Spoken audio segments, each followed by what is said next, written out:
Okay, so magandang gabi sa lahat ng nakikinig at sumusubaybay ng ating programang Media Patrol. Nandito naman po tayo at magkakasama-sama sa loob ng isang oras. Para sa opinyon, talakayan, ninaing ng bayan, tumawag lamang sa 0956-512-2086. Siyempre, dito lamang po yan sa impilan ng Paranaque Net Radio Worldwide.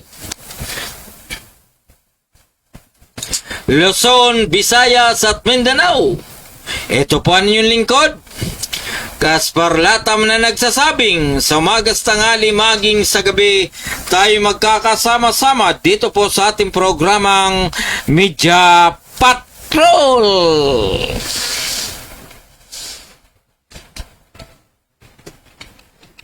Ngayon po ay October 17, Friday.